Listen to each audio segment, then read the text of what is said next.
Good morning, and welcome to Let's Talk Real Estate on 101.5 Sports Radio Lakes Region.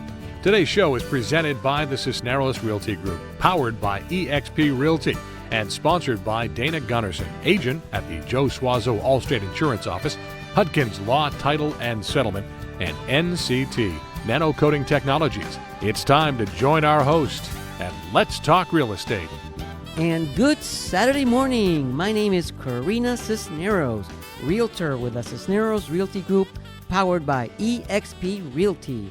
We cover the New Hampshire Lakes region from Concord to Franconia. Our show focuses on all aspects of real estate, and in the next 30 minutes, we'll share with you important information that will help you with either buying or selling your home. With one exception, today, we're not going to be talking too much about real estate. We're going to be interviewing a candidate for mayor of Laconia, Mr. Andrew Hosmer. Welcome, Andrew. How are you today? Good morning, Corina. It's great to be here with you, and I'm doing really well. Andrew, why are you running for mayor? That's a great question. That's one that my wife has asked me any number of times before I announced, and she said, "Why would you want to be mayor?" It's all about parking, potholes, and parades. And she chuckled when she said that. And I said, well, it is about parking and potholes. Those are two serious issues that a mayor and the city have to deal with. But in all honesty, I'm running for mayor because I believe in a prosperous future for the city of Laconia. I'm an optimist. I bring a lot of experience in public policy as well as in the private sector, and I believe that Laconia is really a city on the move. There are a lot of great things happening in our local economy, in our school system, and that now is the time to boldly step forward and take advantage of these opportunities. Okay, so you've been elected mayor. It's your first day. You're behind that desk, and what does the mayor of a city like Laconia look like in the 21st century? That's a terrific question. The mayor in the city of Laconia really has been crafted to be more of a ceremonial position. So we only vote as mayors when there's a tie among the city councilors. But I think what more... And just to for our listeners, Andrew is currently one of the city councilors for Ward 4, correct? Ward 6, I'm currently a city councilor in Ward 6, and I've been there for about 18 months now, yes. I was appointed to fill the unexpired term of Councilor Armin Bolduc, who passed away during his last term. What has that experience taught you, being a councilor? What it's taught me is the value of public service at the city level. And when I think of some of the things I've learned while on the city council, one of it is the value of nonpartisan policymakers in the city. When I sit at the city council, I couldn't tell you the political party of any one of the councilors or the mayor. But what I can tell you is that when we get problems to solve, we work together. Regardless of any affiliation, we just try to be pragmatic, try to put people's interests first, has nothing to do with party, and I think that's why we're successful at taking on some big issues in this city and successfully. So during those 18 months, did something happen that you said to yourself, I need to run for mayor? Laconia needs XYZ in a person. What are those things in the person and the things that Laconia needs over the next 2 or 3, 4, 5 years? I guess it happened at some point during the course of this spring of 2019. We were working on the budget, and I will tell you I've had the experience of working on 2 city budgets that have been balanced, responsible, and have complied with the city's tax cap, and I'm very proud of the work that I've done with my fellow councilors and the city manager on it. But I also came to appreciate the state has an obligation to share 40% of its rooms and meals tax with the city. They also have an obligation to pay the state retirement benefits for the employees in the city. Over the course of the past 10 years, the state has walked away from those obligations, costing the city of Laconia somewhere between $10 and $12 million. So how can Andrew Hosmer, being mayor, go back to Concord and get that money back to Laconia? Yeah, that's a great question. I served in the state senate for 2 terms, where I was a leader within my caucus. I sat on the finance committee and worked on building an $11 billion state budget. I know that when I sat there building a budget, that mayors from cities throughout New Hampshire would come in and let us know what happens when a budget is crafted in such a way that it really affects the finances and the budget of individual cities. So I would see my job is to, when the budget is being discussed and debated, or any bills come up that affect the city of Laconia, I think it's about time that a mayor, and this is not a criticism of any of the previous mayors, but I think as a mayor, I would go down there and raise my hand and say, hey, I'm here on behalf of the citizens of Laconia. I don't care who the governor is, or who the Senate president or Speaker of the House is, or what party they belong to. I'm here to represent the people of Laconia, the taxpayers of Laconia, the kids and the senior citizens of Laconia that look to the state to fulfill its obligation to pay us the money they owe us. When you're successful at doing that, Mm-hmm. does that mean Laconia gets more money? Well, I would hope so. And if they do, where would you put that money? How would you use that money for the benefit of Laconia? Yeah, that's another great question. And the idea in my mind is that if we can get a steady stream of revenue to the city of Laconia, as happened right up until about 2010 to 2011, we can use that money to lessen the tax burden on property owners in the city. Because what has happened over the years is we've received fewer funds from the state. It's put pressure on taxes to rise, to keep up with inflation, or to keep up with employee contracts throughout the city, to keep up with investments in our roads and schools and the contracts we have with our teachers, firefighters, and police officers. So something has to give. Either we don't make the investments that we should be making, we lose good people, unfortunately, we neglect to take care of our roads in a timely fashion, or we increase people's taxes significantly. So either one of those is not a good option. So what we need to do is take that money and properly allocate it towards, 1, lessen the tax burden on property owners, and 2, make the investments in things like our roads, which are in desperate need of repair just because of where we live here in New England. So those are some of the things I would be thinking about. And, we have some of the greatest teachers, firefighters, and police officers. We want to keep them here in the city. And one way to do it is make sure they've got the tools and resources they need. Okay. Before I ask you my next question, you're listening to Let's Talk Real Estate with Corina Cisneros on WEEI 101.5 Sports Radio Lakes Region. My special guest today is Andrew Hosmer, running for mayor of Laconia. Elections are this coming November 5th. And we are back with Andrew. Andrew, what would be your top 3 priorities?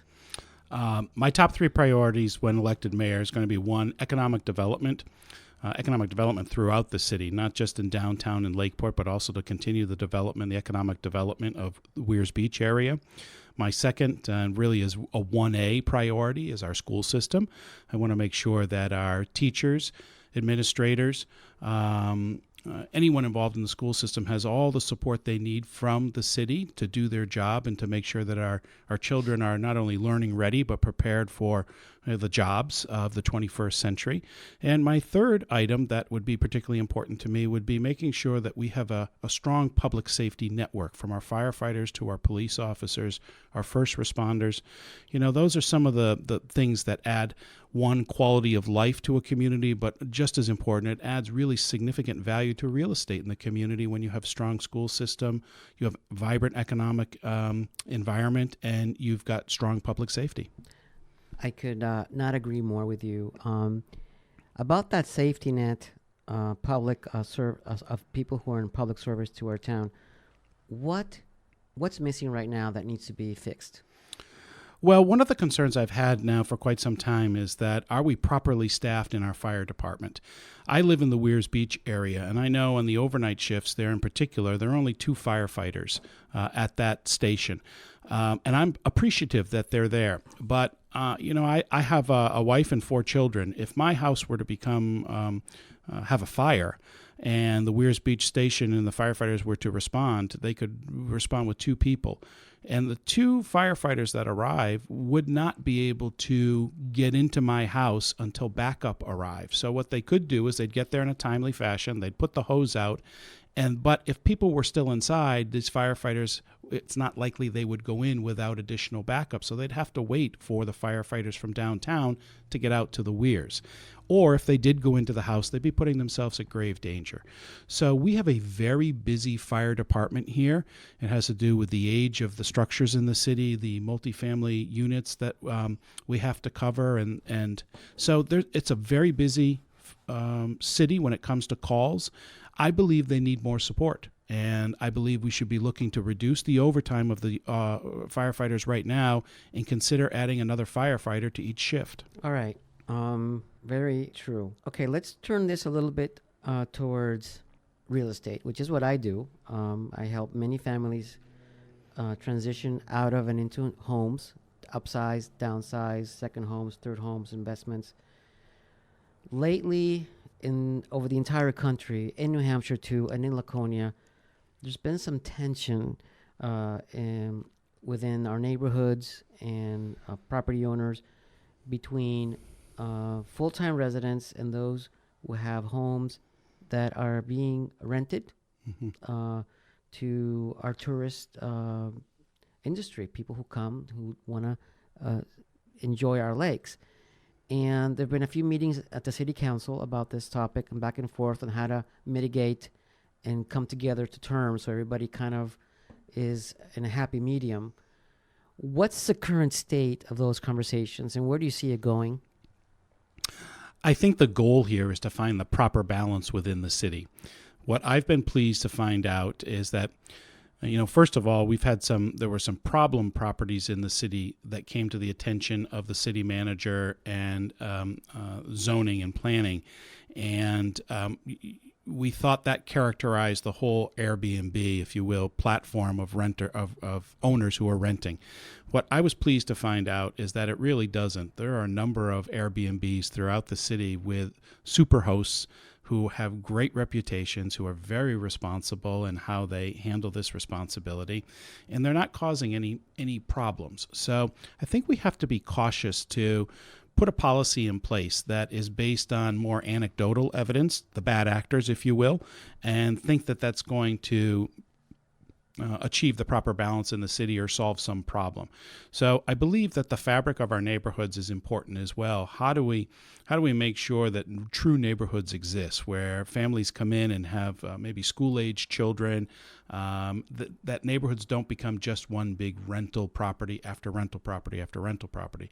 We have to work with a program that's more pragmatic, zoning that's more pragmatic, that really achieves the proper balance. Not to inhibit those entrepreneurs who would like to rent out their property, but to give them the support network they need when they do it properly and responsibly, but also not have so many properties that we start to, it begins to affect negatively our housing stock, which is critically important in this city. As younger people look to move to this city, they need to find middle-class homes or middle-class condominiums and apartments and things like that. So I think just working with superhosts, working with the zoning and planning boards to find that proper balance, and property owners. So let me ask you a question.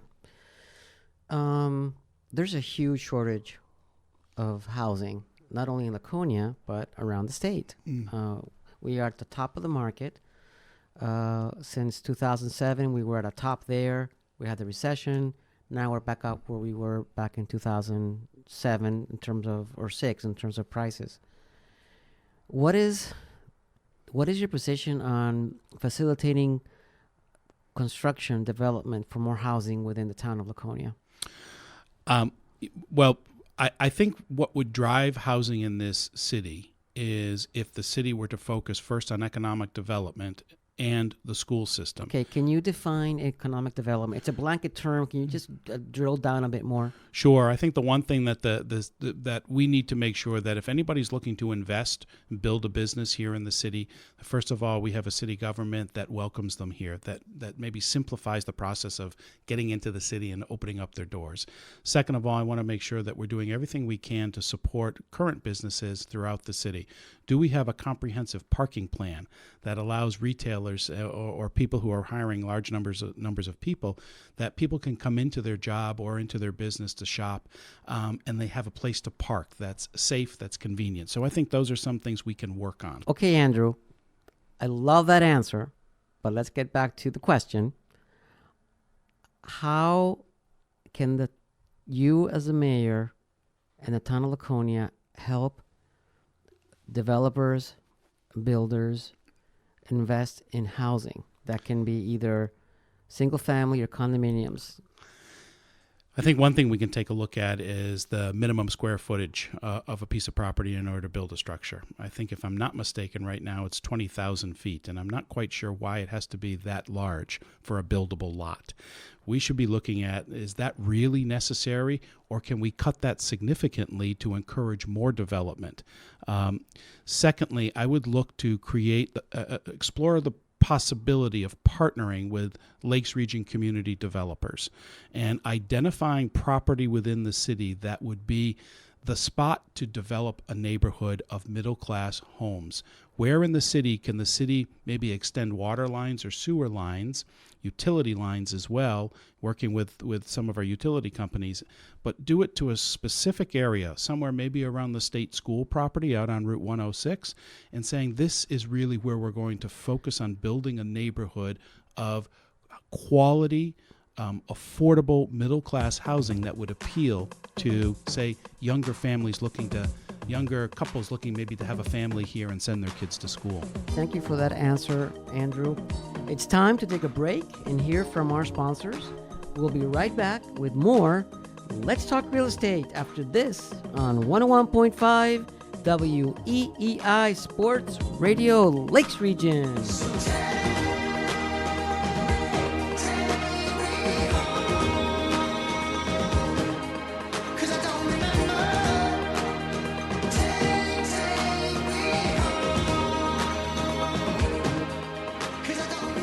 The Cisneros Realty Group is your trusted real estate advisor, creating a long-standing relationship now and in the future. Just listen to what their clients say. Corina was the realtor that really stood out to us. They stuck with us, took us around, showed us anything we wanted to see, and answered all our questions. Provided us a lot of facts and figures that helped us figure out what to list our property for, which allowed us to get an offer made within 17 days of listing it. Let me tell you, she brings a lot of energy, a lot of effort. Immediately we had an open house, 14 people were in there.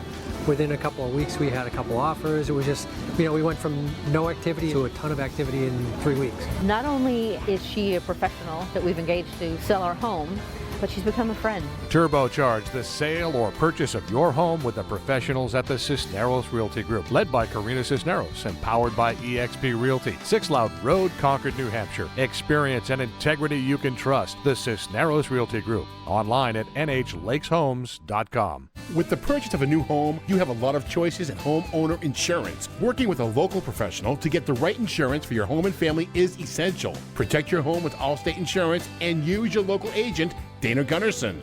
Dana is local to the Lakes region and takes the worry out of homeowner insurance. She handles everything from start to finish, working directly with your mortgage lender. She customizes a policy that fits your budget and your needs. Contact Dana directly at 630-9754. You're in good hands with Allstate and Dana Gunnarsson. This is Jackie Hudkins with Hudkins Law. Imagine you're under agreement to purchase a new home and you have a list of things to do. Inspections, financing, packing, moving.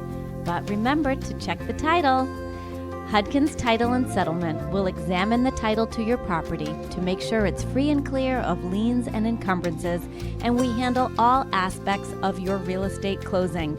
Need your contract reviewed? We can help with that too. We even offer one-stop shopping for wills and trusts. Hudkins Title takes you from contract to closing. You have a choice. Tell your realtor to send your transaction to Hudkins Title and Settlement, 603-225-1970. 603-225-1970. Legal services provided by Hudkins Law, PLLC.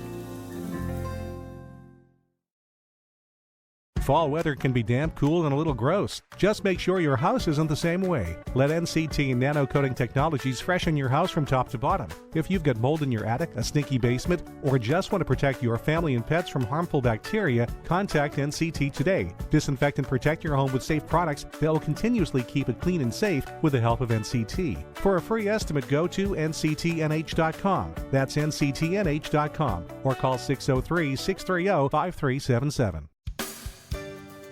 This is Let's Talk Real Estate with Corina Cisneros on 101.5 WEEI Sports Radio Lakes Region. Once again, here's Corina. And we are back with Andrew Hosmer, candidate for mayor of Laconia. Election day is November 5th. Andrew, what's it like to run for mayor? Corina, believe it or not, it can be an awful lot of fun. At times it's overwhelming because there's so much to do. And, you know, I think one of the challenges for me is having 4 teenage children and a spouse who works full time. And I realize that, one, I may not be spending as much time as I'd like to with my family. And some of my domestic responsibilities get shifted onto them. And I know that can be difficult, but they've been tremendous supporters of me all along. What have you learned when you've been on the street knocking on doors? I mean, what's been your aha? Wow, I did not know that.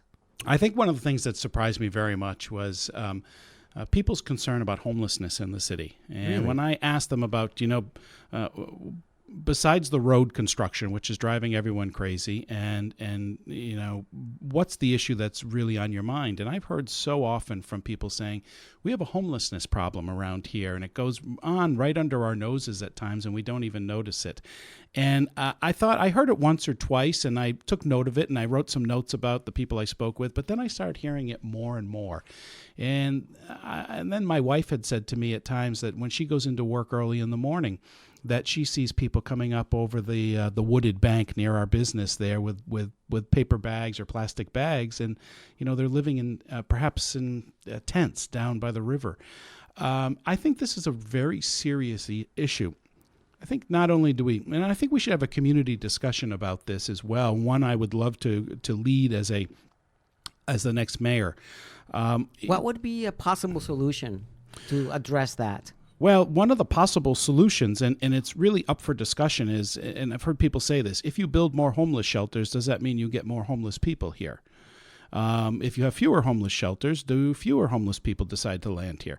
And I don't have the answer, but I think it should be opened up to the broader community to have this discussion and decide what is it we really feel like we need to do and should do to start to take on this problem. I think one of the challenges we have right now is that we have a hospital that has an emergency department, and people will flock to the hospital when they are unwell or they're suffering from some form of injury. When they're released from the hospital, where do they go after that? They're probably too sick to live, as a homeless person, but they're not sick enough to remain in the hospital. So you've got this. There's sort of in between, and I think it's something that we should bring the stakeholders in. I'm talking about the city, police, healthcare, some of our nonprofits, to really have a good, healthy discussion about this and see what our response should be. All right. Very, very important. That is an issue that many cities and towns across the country are facing. Absolutely. Now, you've mentioned your wife twice, okay? And Yes. I can't resist. We all know that behind every great man, there's an even greater woman. Absolutely. Or partner. Yes. Tell us about your wife. I'd be happy to tell you about my wife. My wife and I met in law school in Boston 30 plus years ago. When we got married, I decided I was going to leave the practicing law, and I came here and joined her family's business, where I spent over 20 years. My wife is one of the owners of AutoServe in Tilton. She is a terrific attorney, a great mom to our 4 children. And one of the things that is so special about my wife is her commitment to her community. And I think that's one of the bonds as part of our foundation as a couple. And I want to say that I have the pleasure of meeting your wife, and she is brilliant. Yes. Very talented. She is. Maybe she had a lapse of judgment when she said yes to my proposal of marriage, but anyway, but maybe not. I don't know. But you know what's been remarkable about Donna is Donna, one, values her friendship so much, and she values her community so much. She doesn't go into projects half-hearted. She goes in full-hearted, 2 feet at a time, and her commitment to the Lakes Region Boys and Girls Club or the Children's Advocacy Center here has been, various other groups as well, has been just remarkable. It's inspirational, and that's why she's so special to me. Okay, and she's special to many of us. Yeah. All right, we only have a few more minutes left. Tell us something. Who has endorsed you for mayor of city of Laconia that we need to know about but don't know yet? Sure. You know, it's really humbling to have prominent people and organizations come out and say that they support my candidacy for mayor. I have been so fortunate to have been endorsed by 3 previous mayors, Rod Dyer, Matt Leahy, and Mike Seymour. All tremendous individuals who did great things in this city, and the fact that they would endorse me is just, it's humbling, but it's also inspirational for me. I'd love to live up to some of the great things that they have done in this city. I've also had the privilege of being endorsed by Laconia's professional firefighters, the men and women who are there in crisis for us, and that is very significant for me. And I've also been endorsed by the Laconia Educators Association and the Educational Assistants of Laconia. These are the men and women who are face-to-face with our children in our schools, and I share their value of the importance of education and what it means to our community, what it means to the young boys and girls who go into school every day. So I am really humbled to have the diversity of endorsements that I've had, and really it's been very significant to me. It's very affirming, and I look forward to working with all of them as mayor. Are you missing somebody who's endorsed you that you want to tell us about? Corina Cisneros. Oh, there you go. Yes, Corina Cisneros. I support Andrew Hosmer for mayor of Laconia. I was saving the best for last. Unfortunately, I can't vote in Laconia because I don't live in Laconia, but Laconia is the mother city of all of us around here. It affects all of us. It's a very important city. And even though I don't live in Laconia, I love Laconia, and I am willing to help Laconia in any way I can in the future. All right, everybody. Thank you so much for taking the time to listen to the man that may become the next mayor of Laconia. And to make sure he does, and you live in Laconia, come out to the polls, vote for Andrew. He is the type of 21st century mayor that 21st century towns aspire to have. Thank you once again. Join me next Saturday morning at 8:30 for another episode of Let's Talk Real Estate, where we share important information that will help you with either buying or selling your home. And if you or someone you know is looking to purchase a new home or sell, call me, Corina, at 603-273-6160 for a free market valuation of your home.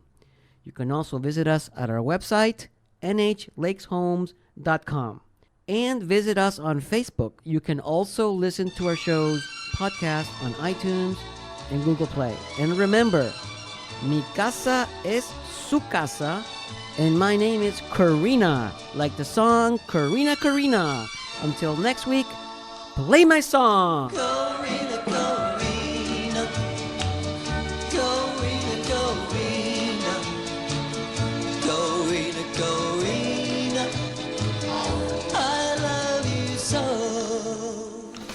Let's Talk Real Estate is presented by the Cisneros Realty Group, powered by eXp Realty, and sponsored by Dana Gunnarsson of the Joe Suazo Allstate Insurance Office, Hudkins Law Title and Settlement, and NCT Nano Coating Technologies. Let's Talk Real Estate is a production of Modern Media LLC, CRG TV, and MR Strategic Alliance, all rights reserved. Join us every Saturday morning at 8:30 for Let's Talk Real Estate with Corina Cisneros on 101.5 Sports Radio, Lakes Region.